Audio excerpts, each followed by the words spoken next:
We're back with another week of high school sports with Steve Willits, and let's start by thanking our sponsor, Red Onion Burgers, as always. And Sean Richards actually has a special request that he's asking people to help with if they can. He sponsors the annual Easter egg hunt in Mount Lake Terrace. It's always a great time there at the Evergreen Playfields, and he is asking for donations of candy from the community. They have the plastic eggs that they fill with the candy that he recycles every year, but actual donations of candy itself to go in the eggs. He would appreciate that. If you have any candy you can donate, on your next trip to Costco, maybe, dropping by Red Onion Burgers there on 44th Avenue West in Mount Lake Terrace. So there's the shameless plug, and we'll move on. It's always a fun event, too. I've been at that Easter event over the years, and great for the kids. They have Easter Bunny, and it's just a lot of fun. Nothing more fun than watching kids scramble over the lawn to find their So help them scramble even more and get some candy, would you? That's right. Okay. All right. So we are going to talk tennis. We are. We're going to talk two tennis teams today. Well, first and foremost, we'll mention Edmonds Woodway early in the season, but they're off to a 2-1 start, so congratulations to the Warriors. And no real big shocker there. Edmonds Woodway tends to put out prolific tennis teams every year. Meadowdale, on the other hand, maybe not so much. Last year, they only won 6 out of their 15 matches. Off to a great start this year. They're 4-1 already as a team. We talked about them a little bit last week. And now we finally get to talk to them in person. We brought 2 of their singles players in today to talk about Meadowdale's success this season and who they are as a tennis team. So let's go ahead and get right to it. Here's our interview we did with Nomin and Jamie. The Meadowdale Mavericks girls tennis team is off to a fantastic start this year. 4 wins and 1 loss in their first 5 matches. This is a team that only won 6 out of 15 matches last year. And joining us right now, they're number 2 and they're number 3 singles players. And I'm going to go ahead and have them introduce themselves and what year they are in school, starting at the end of the table. Hi, I'm Nomin, Ulziisaikhan, and I'm a senior. My name's Jamie Christiansen, and I'm a junior. And you might have guessed the reason I had them introduce themselves is because, Nomin, I wasn't even going to try to pronounce your last name. I knew I would mess that up. But one thing that hasn't been getting messed up is the tennis play this year. And kind of curious, what's been the biggest turnaround this year? Why, Jamie, maybe I'll ask you first. How has this team taken a 6-9 team from last year and all of a sudden become one of the top teams in Wesco right now? I definitely think that we have a lot more experienced players this year. Like our number 1 singles is Sydney Wright, and she's a freshman. And so it's really cool to watch, and people are really striving to get new spots and try to bump themselves up. So I know a lot of people stay after practice and hit longer, and a lot of people hit more on the weekends even if we don't have practice scheduled. So people are just kind of dedicating more time. And Nomin, this is a team that's pretty deep this year too, right? A lot of players vying for single spots earlier in the year, and you can't just win as a team overall with 1 or 2 players. A lot of good players on this team, correct? Yeah, this year's team has been extra strong. In the past, I know that our Meadowdale tennis team has been really strong, but this year there's a lot of new players like Sydney, our singles 1 player. So there's a lot of new strong players this year. And I'm curious about Sydney because Sydney Wright, you just mentioned her, and we also named her the Action Jackson Plumbing Athlete of the Week last week. Only a freshman. Did the 2 of you know about her before she got to the school? I mean, was she the 8th grade phenom last year, or Jamie, was this kind of out of the blue? I did not know about her, but I know Sandra kind of knew about her coming into the season because I'm pretty sure she had talked to Sandra a little bit, saying how she's interested in tennis and stuff, but I'm really glad that she was able to join. Yeah, apparently she's really interested in tennis. And 2 others that are very interested in tennis are these 2 here. Both having outstanding years. Nomin, tell me a little bit about Jamie first. I'm not going to put you on the spot and ask you to tell me about your own games, so I'll have you talk about each other's games. So Nomin, I'll start with you. Tell me about Jamie Christiansen and what kind of a player is she? Jamie Christiansen, she's very competitive, and she's very patient. She's a really consistent player. I know that when me and her, we warm up together, we rally together, we challenge together, and I know that she never misses the ball. If I slice a ball in front of her, she'll run and get it. Or if I toss the ball above her, then she'll also run and get it. So she's very consistent and gets to the ball. and Jamie, that's kind of your game, right? You were telling us off camera that you're not the hardest hitter in the world, but you just like to make sure that you get the returns over and over again, right? Yeah, I kind of just try to just get it in Because then I feel like if people are hitting it really hard back to me and I'm just kind of like bopping it back over the net, then eventually like one of their hard strokes will not make it and hopefully go into the net. Wait for them to make the mistake. Yeah. It's been working for you so far. You're 4-1, I think, this year as an individual player. Yeah. Now tell me about Nomin a little. Your number 2 singles player. What kind of a player is she? Yeah, Nomin's a really strong player. She hits with a lot of spin, which is what makes it difficult for me when I'm playing against her because I don't know which way the ball's going to go. So that's a really helpful strategy for her. She's really strong, like her hits, she can place well too. So she'll hit them into like the deep far corners that are like really far back so it's hard for me to get it. Or she knows that like if someone comes up to the net, she knows to place it to the side of them and she doesn't hit it out too much. So she's really strong. Nomin, hitting into the back corner like Jamie was just talking about, is that something you work on or is that more of a just kind of a feel thing? I mean, I'm definitely working on it, trying to get my balls more angled, but I think it's also maybe like a feel thing, but also like something that will take a lot of practice. Like I'm not totally there yet, but yeah, our coach is also like kind of teaching us that right now too. Well, talk about your coach for a minute. Sandra McLaughlin, she's been there for a few years now. What does she bring to the table, Jamie? What does she do to help you with your game, and how has she helped this team? I think she's really supportive for one thing. So in between sets, even if we're losing like 0-6, she's really like, oh, you got it, like you can come back. And so I think it's really helpful to have like someone there that's really believing in us.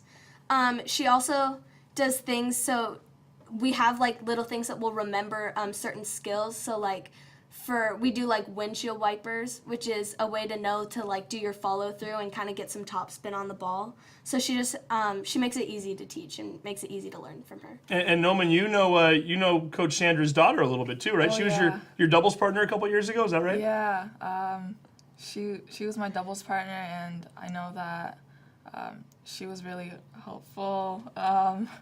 Yeah. Did you? I mean, that's another question I'm always curious about with singles players who also have a doubles background. Do you have a preference for one over the other? Because I know you also played doubles in a match earlier this year as well. Yeah. Do you enjoy playing both, or? I really enjoy playing both. I definitely play doubles more often with my family and stuff and friends, but little less pressure when you're doubles, right? There's somebody Yeah, else on the. a lot less Or is there more pressure. because if you mess up, you're messing up for somebody else too, I guess, right? yeah, that's definitely true. Yeah. So let's look at your team a little bit more. We've already talked about Sydney, who's listed at number 1 right now. Jody James is the number 4 player. What kind of a player is Jody, Jamie? She's a really strong player. She has strong hits and like her serve is really fast. I know that she plays at Harbor Square a lot too, so she kind of has that opportunity to really like up her skills. She's definitely really strong. And your number 1 doubles team comes back from last year. Let's talk a little bit about Kelsey, as well as whom we leaving out, Isabel.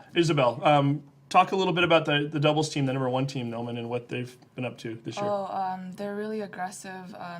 They always get to the ball, and they're friends outside of school too, so they have a really close bond. And so I think that really helps on the court too, because they're able to work together so well. Okay, and then who are some of the other doubles? The other doubles spots kind of interchanging a little bit too, Jamie. Who else are we watching this year? Well, right now Janelle's out on a trip, so we have Hannah and Sophia playing at number 2, and I'm pretty sure it's Caitlin and Amy playing at number 3. But when Janelle is back, Hannah and Janelle play number 2 doubles, and Caitlin and Sophia play number 3. And with the team having so much success this year, and in case anybody doesn't know, 4 singles matches every time you play against another school. So the 1s play the 1s, the 2s and the 2s, etc. And then the top 3 doubles teams play against each other. And each time you get a victory, you get a point for your team. So earlier this year, it was 7-0 against Lynnwood, 7-0 against Oak Harbor, 5-2 against Kamiak last Thursday. Do you get a chance to watch and root for some of your other opponents if your match ends earlier? And what's that been like for you this year so far? Well, sometimes you will get a chance, so it's really, I get really happy when I get to watch them because I like to watch people and kind of learn from what they do. And so it helps me get better as a player. But sometimes, like when I played Oak Harbor, my match was like 2 to 2.5 hours long, so okay. I didn't have So a they chance were watching to you watch. at the end. It was Okay. I okay. was like one of the last matches. And Nomin, I'm always curious when the match is going on and there's another match going on directly next to you. Are you peeking over at the score a little bit sometimes? Yeah, I always like to peek over the score just to see where everyone's at, because I'm also like a very slow player. I have really long rallies, so sometimes if I'm only on my first game, my teammates are already on their second game or third game. So it's always really interesting to see. And I would imagine it Yeah. keeps you a little looser too, right? I mean, Yeah. obviously you want to be focused, but Jamie, does it kind of help to know that there's other tennis going on around you too, or? Yeah, it helps to know that even if you are playing singles, you're not really alone out there. So everyone else is doing it too. And then also, I like to know like if my team is winning. So sometimes I'll ask Sandra in between my sets like what our scores have been so Yeah. far, because if you know that the rest of your teammates are doing pretty well, it takes some of the pressure Really off of motivates you. Yeah. So I'm curious as far as we look further into the season, and you guys have, well, you don't play another home match until April 17th. Your next 3 are on the road, which you're not going that far, I guess, right? Arlington this Tuesday, weather permitting. Mount Lake Terrace on Wednesday, then you go to Shorewood the following Tuesday. As you start to kind of look down towards districts, I know we've had other singles players in studio before, and a lot of times some of the singles players will team up to form a doubles team trying to get into districts and ultimately qualify for state. Well, what is the goal for the two of you right now for districts, or is that still too far away? Would you consider being a doubles team with either each other or somebody else, or would you rather try to make it as a singles player? I do know that usually for districts, number 1 and number 2 singles go as singles to districts, and then generally number 3 and 4 team up.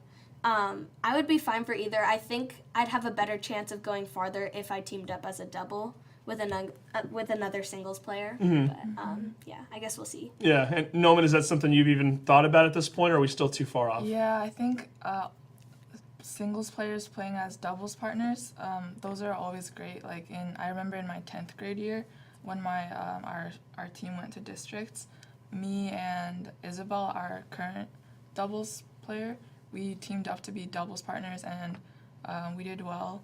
But yeah, So we will see. we will see. And then let's talk about a few other things too. Nomin, you had a big week this past week. I did. You got accepted into the college you want to go to. Yeah. Where are you heading off to next year? This fall, I'm heading off to the University of Washington. And we should point out, you're not only heading off there, but you're heading off there. You're going to be a junior already. Yeah. Running start. You got Running you graduated with a business degree from Edmonds Community College. Yeah, so this spring I'll be graduating Edmonds Community College with my associate's degree in business administration. Congratulations to you. Thank How has you. that been balancing school with tennis? I've got to think that's a lot of work. Yeah, it's challenging, but it helps me to learn time management skills, and but it's really fun though to have lots of different tasks going on. Now, are you one of those students that wants to just get out of University of Washington in 2 years and move? Have you thought about that yet, or are you going to take a little bit of time to? I think I'll take a little bit enjoy of it? time, especially since I'm a little bit. I already got a little bit of a head start. I think once I'm in college, I'll kind of take a breather and just kind of And enjoy what? college. Yeah, absolutely, as well you should. And what would you like to study in college? I want to study accounting. Okay, so we've Yeah. got maybe a future accountant on our hands here, and maybe play a little intramural tennis while you're at the U. Is that the thought? Maybe just as a hobby for now, just focus on school, but still pursue tennis as a lifelong hobby. Absolutely. And then Jamie, I know you're only a junior, so you've got a little bit of time. Have you given any thought to what you might want to do later on down the road? I'm not really sure what I want to do. I know I'm really interested in film, so I don't want to like just give that up after high school. So whether I minor in it or just do it as like a hobby after, I'd be excited for that. I'm not really sure like where I want to go. I do know I want to apply to UW and maybe go somewhere with like a lot more sun. So like California is what you're saying. Yeah. And she's got a little bit of time there still too, so we should point that out. And Jamie, I'd be remiss if I didn't ask you about this. Sandra, your coach, gave me a few pointers on the fact that you have some superstitions on the court. And Nomin apparently knows about these too. We were talking about it beforehand. Tell us a little bit about some of the superstitions you have when you're out there. One thing is I don't really drink water in between games. I only drink it in between sets. I don't really know where that started. I just know that like I felt like I did better once I didn't drink water. My family and like the team yell at me to drink water, but yeah, I just, Hydration is kind of important, yeah. yeah. Have you had any moments where on a hot day it's almost like, oh my goodness, what am I doing to myself? Or Yeah, I definitely, like, lately it's been a lot hotter. So, like, against Inglemore, I drink water in between. And versus Kamiak, I drank a little bit of water in between, but then I felt like I was giving games after I drank water, so then I stopped drinking water. But at least you're smart enough about it to where you're not going to get yourself Yeah. in a bad spot there. And also, you can't play without your skirt, you mentioned to me also. Yeah, I don't know really what it is. I think it's just like when I wear a tennis skirt, I feel like a tennis player. And so like if I'm just wearing shorts, I just feel like I'm at practice. So I like to like kind of dress the part. And Nomin, you all know about these superstitions with Yeah. Jamie, right? Is it Yeah. something you've had a little fun with her about, or? Yeah, I always like to, in between matches, I always watch Jamie to see if she's going to drink her water or not. Almost like you're waiting for it to see if she's Usually going to no break luck. away. I never see her drinking. Again, she's 4-1 this year so far, so Yeah. it's been working. And then also, I need to hear about Carlos.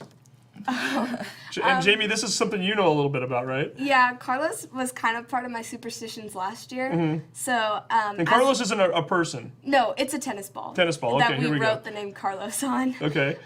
So we were playing just some practice drills and stuff, but I was hitting really well, and I was like telling Sandra, I was like, this ball that like I have as my backup in my like skirt pocket, I was like, this ball is lucky because I've been hitting really well and I haven't taken it out of my pocket. So I was like really excited, and so then the whole team made a joke about it and we named it Carlos, and then Caitlin, she actually took calligraphy, and so she wrote Carlos really nice on it. And so when we did like our team scavenger hunt, we like had a hunt for Carlos, and then when I went to districts, Sandra gave me Carlos in my bag and stuff like that. So we've had a lot of fun with And it. yet, Carlos kind of met his demise, or its demise at the end of the year, right? What happened to Carlos after the season was over?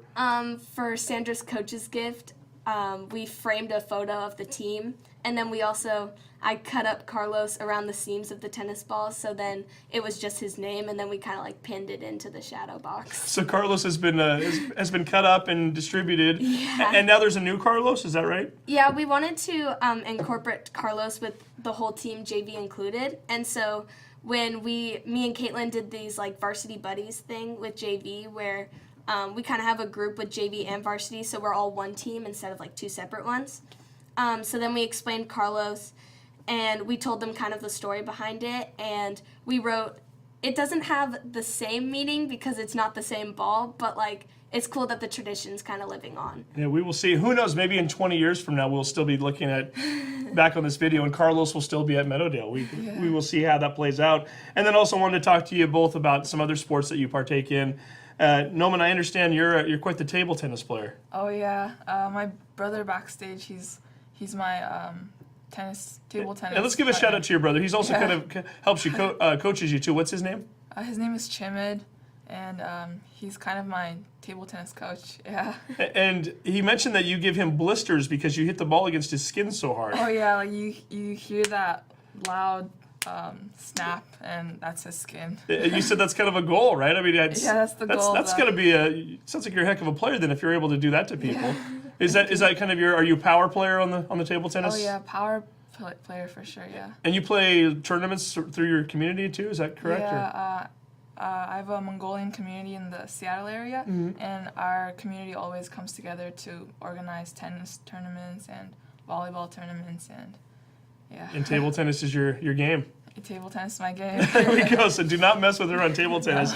And then Jamie, you're a 3-sport athlete at Meadowdale. Yeah, I play soccer in the fall and basketball in winter. And how's that been for you? Do you enjoy going from sport to sport? It's kind of the old school way of doing it, the way we used to do it, but we don't see it as much anymore. Do you enjoy having that variety? Yeah, I really like playing multiple sports. Usually the like 2 weeks in between sports, I just find myself really bored because I'm like I have way too much time. Usually playing sports with like classes and stuff like that, I get stressed and like really busy. But then when I don't have it, I'm just like really bored and missing it. So I really like being active. Well, and she's got it in her life right now, and we hope we're going to have it in your life for a while. So with, again, the season coming up over the next few weeks, we've got the divisional tournament May 7th and 8th, districts May 14th and 15th, and who knows, maybe even beyond. So again, Jamie, Nomin, congratulations on a great start to the Mavericks season so far.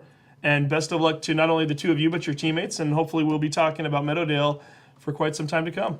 Thank you. Thank you for having us. Absolutely.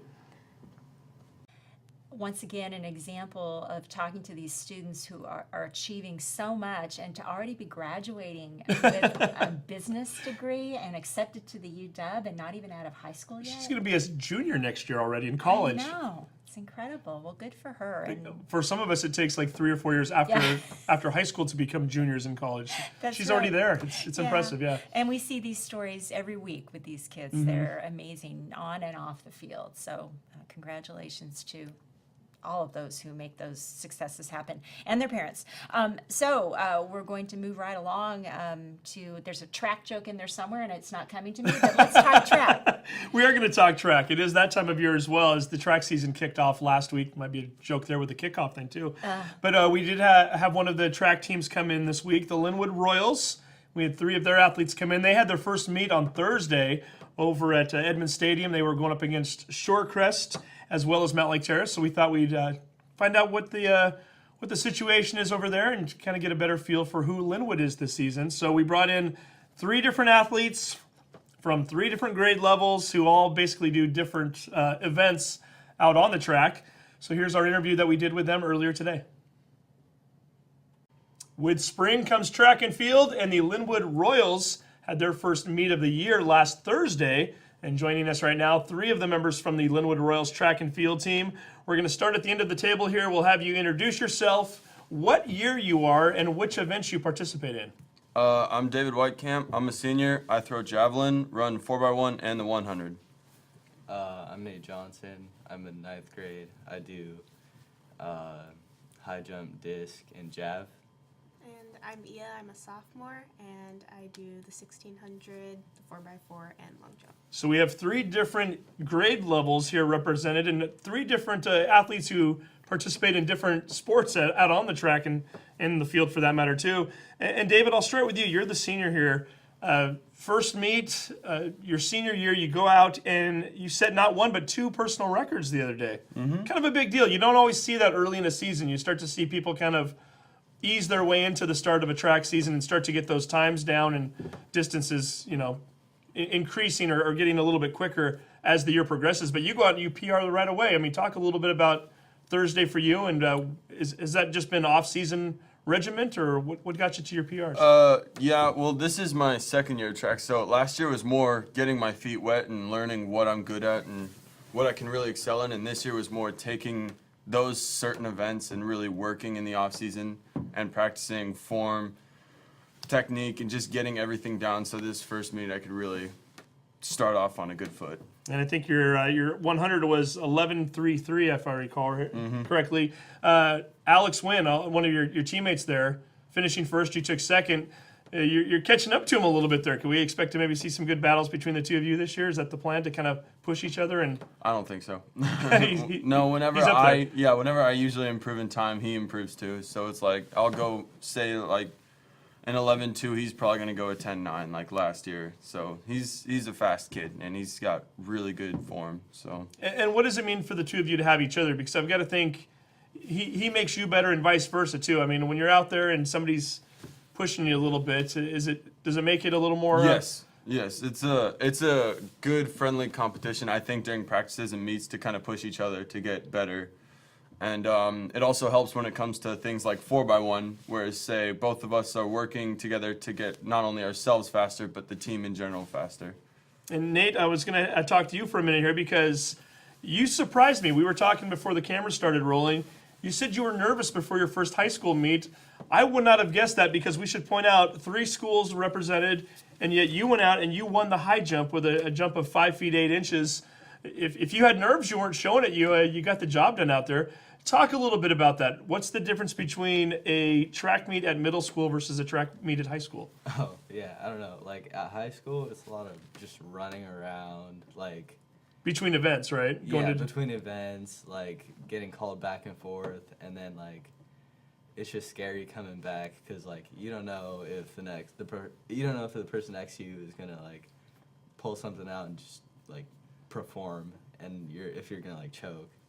A little different going against Shorecrest than maybe Briar Terrace or somebody like that? Yeah, I jumped against, like, the Briar Terrace kid before in 7th grade, but, like, that was different, a lot different. All of a sudden, everybody's a little taller and bigger and stronger. And Yeah. So talk a little bit about to get your first victory, that's going to be a nice little notch in your belt. Does that kind of take a little bit of the pressure off moving forward for you? Yeah, I'm probably gonna like start higher now, probably at 5'4", just to get less energy exertion in the earlier parts of the meet. So meet number 2 coming up next week. You guys are going up to Oak Harbor on Thursday. Maybe a little less stress on the nerves, do you think? Yeah, a lot less. Yeah. And Eya, for you, you're a sophomore this year. Can you kind of relate to what Nate's saying? Do you remember being in that position last year? It was really stressful being a freshman and doing all those meets for the first time and kind of not knowing what to expect. But yeah. So as a sophomore, do you find it a lot easier now going into the year? Yeah, I feel like I definitely kind of have more of an idea of what's going on rather than always being surprised. So that's nice. Well, and tell me a little bit about your meet. You finished 5th in the 1600 with a time of 6:12.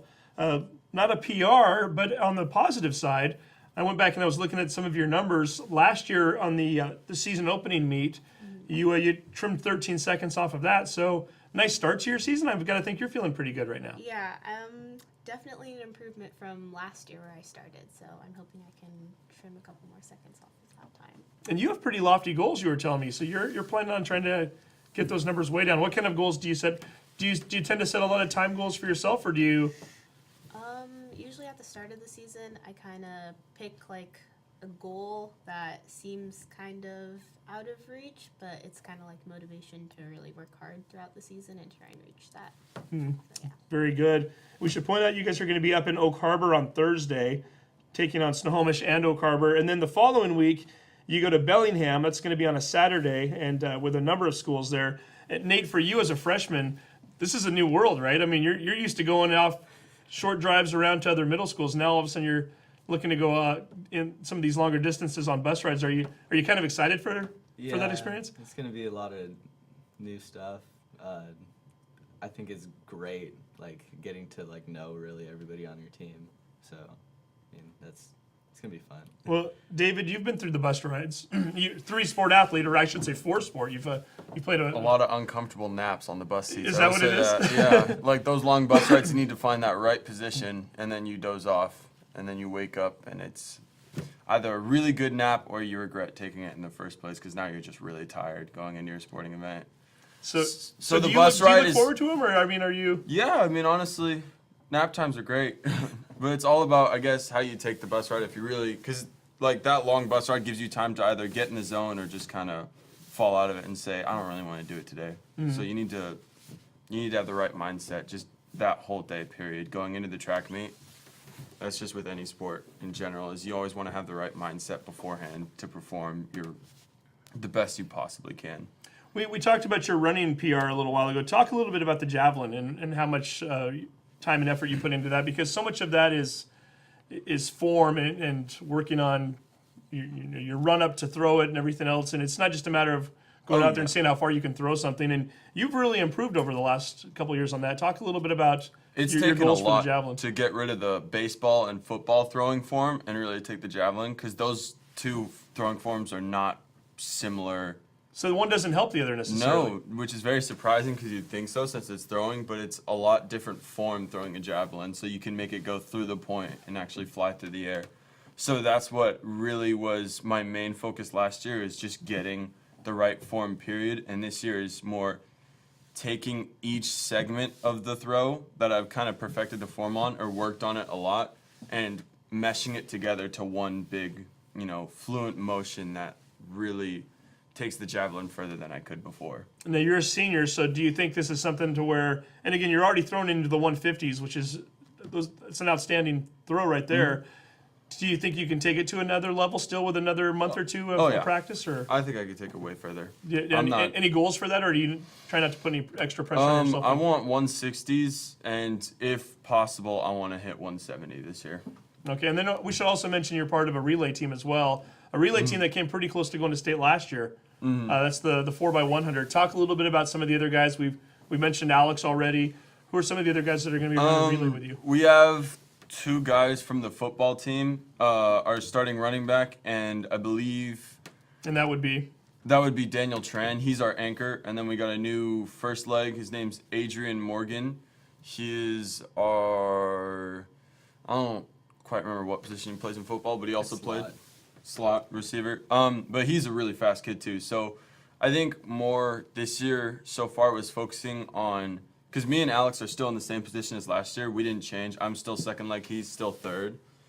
And Daniel is anchor and Adrian's first leg, like I said. So this beginning preseason has been more working on the handoffs between Adrian and me and Alex and Daniel, and just kind of getting those new guys used to just the relay in general, because they haven't run 4x1 before. So it's getting them focused on how to do a handoff properly, when to take off, and just kind of getting everything as smooth as possible before the first meet was how we took this preseason with relays. And now from here, after our DQ, sadly, on this first meet, which is okay, because that happens.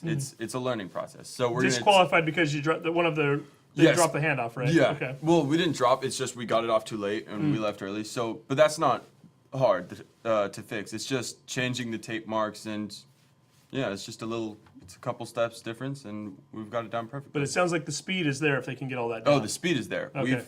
We've proved that, but we just need to get the handoffs down. That's all. And Nate, for you, we talked about some of your high jumping, but you've done other events as well. Talk a little bit about what you might be working on this year. I'm gonna be working on jav a lot, discus. Hopefully not the 100. That's hard. It's really hard. So the senior here, has he been able to give you some tips for the javelin yet, or? Yeah, for sure. Like really, it's mostly about watching, because like watching and then getting the reps after you see what somebody else can do, and it really helps a lot. And David, do you enjoy being able to help the younger guys out a little bit? Is that something that you've? Yes, but I don't think I should take all the credit. I think some should definitely go to Connor Bjornsson. Thank you, sir. He has definitely stepped up this year when it comes to coaching the throwers in general. You'll see him either at you'll see him at discus or javelin, and he's usually coaching up the younger guys. And then his twin brother Ian is usually subbing in at shot put and helping teach those guys. So I mean, it's definitely stepping up, I think, with the seniors a lot this year, and just helping coach the younger kids, because we have a young track team. I mean, we don't have that many juniors or seniors, but we have a lot of freshmen and sophomores. So it's more or less the upperclassmen bettering themselves, but also coaching the next generation to really, I don't know, give Lynnwood track a new name. Sure, and a name that's been very synonymous with success over the years too. And Nate, we were asking you during the break here a minute ago. You also wrestle, so you're a wrestler, you're a high jumper. I guess the body gets contorted different ways with both. Does one sport help the other, or maybe at least from a conditioning standpoint, or? Conditioning for sure. Like in wrestling, it's just go, go, go, and then in track for me, like doing 4 events, it's go, go, go. And then like with the high jump, like I guess like kind of bridging helps. So it's really like a flexibility thing, I guess. Yeah, you need to be flexible with both, which you don't really think of those two sports going hand in hand. But I mean, then when you start to think about the way your body has to kind of maneuver in those, I mean, I guess I can kind of see it a little bit. So Yeah. And then Eya, for you, you're a two-sport athlete, but they're really very similar sports. You're cross country in the fall, then you do track in the spring. I was looking through your notes here. You also, so again, obviously, if you're cross country, you're running 2 to 3 miles or 5K or whatever. You also run on the 4x400 relay team. So do you have a favorite distance out of all of them, or? I think my favorite is still the 5K during cross country. Yeah. Yeah, track, it's more speed oriented, but with cross country or just those longer distance, it's more about like pacing yourself, and it's like more mental, but yeah. Well, and even I think people forget about it, but when you're doing a 5K, for instance, during the fall, you're out running on different terrain, you're running through courses, whereas when you're running track, you're just going in circles the whole time, right? Yeah. So does the 3200 get a little bit It gets difficult to kind of keep focused and? Yeah, like 8 laps just continuous. It's really easy to just kind of tell yourself like, oh, I have 6 more laps to go. I gotta slow down. Like, yeah. Well, and talk a little bit about your 4x400 team. Who else is running on that team with you this year? We got Allie, Christina, and then for this last meet, Gargano was on the team too. And yeah, the team kind of changes throughout the season. But yeah, I'm excited for where we're gonna go. Yeah, and you get a little variety there too. So you're doing, and you've done some other, you've done the jump events in the past too, right? Is that something you would like to maybe continue to do, or does that remain to be seen? I definitely want to continue long jump and practice that a little more. High jump, I'm a little more cautious about. You're gonna leave that to Nate and some of the other jumpers. Yeah. Fair enough. Sounds good. Talk a little bit about your coach for a minute, Coach Stephanie. I just feel like every time I talk to an athlete about her, nothing but positive things to say, and she's such a positive influence anyway.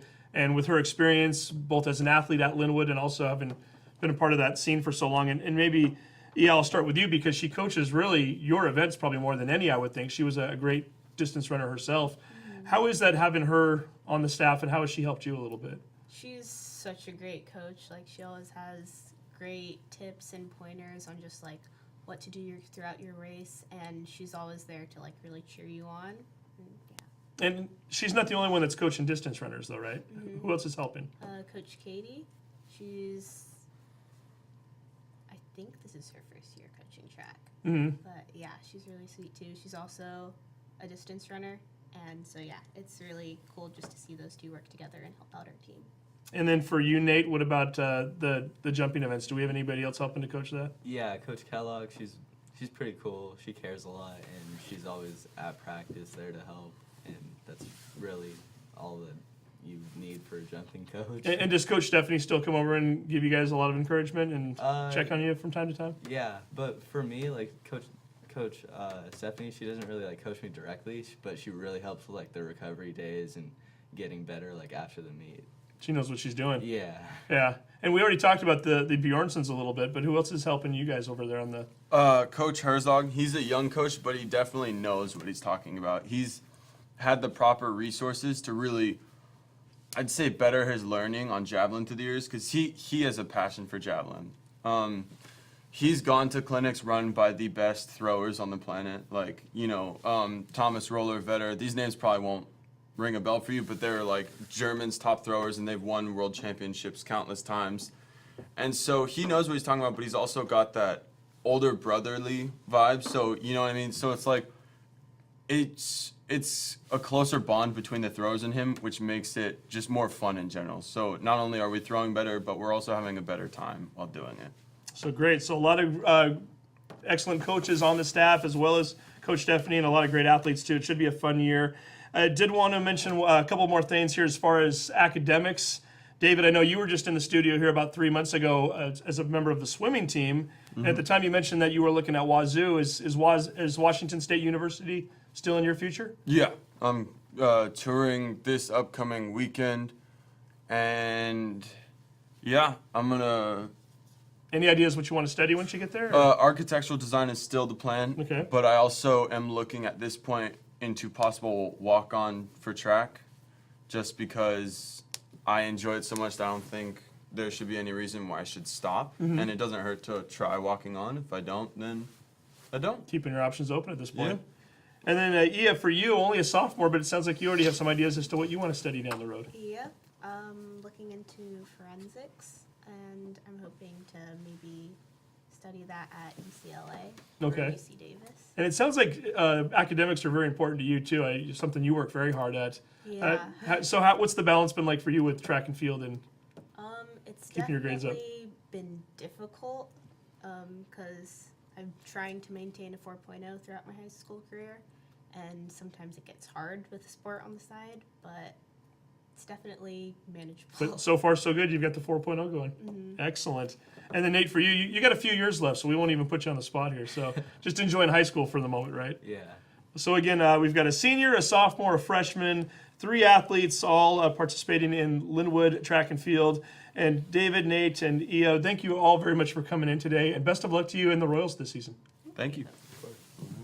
Once again, some successful athletes and 4.0. That's, geez, just incredible. Yeah, I feel really inferior sitting next to these teenagers sometimes with the 4.0 GPA, and yeah, just to hear them. You're always a little concerned to ask sophomores and freshmen about their aspirations for college, but so many of them these days already have a fairly good sense of what they want to do. And somebody like Eya, who just very well put together and bright young lady who already has a game plan and is carrying a 4.0 GPA. It's very impressive.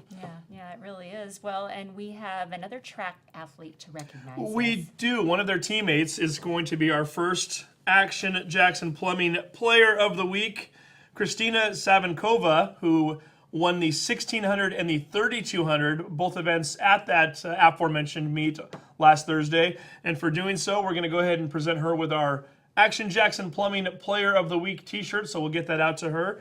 And just for those that are looking to maybe watch a little track later this week, Thursday's your best bet. Number one, because that's when the meets are. But number two, sounds like the weather might be clearing up a little bit, as early in the week we're thinking we might get some rain showers. Mount Lake Terrace and Edmonds Woodway, along with Shorewood, are going to be at Edmonds Stadium on Thursday in a 3-team meet. Meadowdale is going to be over at Shoreline at that same time, along with Archbishop Murphy and Shorecrest. And then, as we already mentioned, Lynnwood, they drew the short straw this week, apparently. They have to go to Oak Harbor on Thursday to take on Oak Harbor and Snohomish. It's always a long trip, too. Yeah, but it is. I always tell the kids, though, you get out of school early that day, right? Right. For 3:30 meet, so you get out of a couple of classes, but nonetheless, makes for a very long day. So they'll be up there, but nonetheless, a lot of track going on this week. Okay, good. And what do we have in the way of baseball and softball and soccer, I guess? All that good all stuff, the other right? stuff, yeah. Well, let's start with baseball, Okay. because I enjoy giving these shirts away so much. We're going to give away another one, and this was a tough call this week, and I have a feeling the guy we don't give it to will get one later on in the year. We had 2 guys in studio last week who are having an outstanding year and I think are going to have an outstanding year.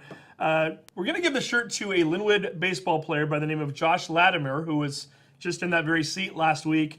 Josh, in a 9-2 win over Lakewood earlier this week, pitched a complete game, only gave up 5 hits and 2 runs, struck out 12, and did not walk a single batter. So Josh, for your efforts, you're getting a shirt here. The other player that we were mentioning who was with Josh last week was Carson Spiegel. Carson pitches 5 innings in a win over Kamiak. And with Josh and Carson on the mound, good things are bound to happen for the Royals this year. They're currently 4-1 on the season.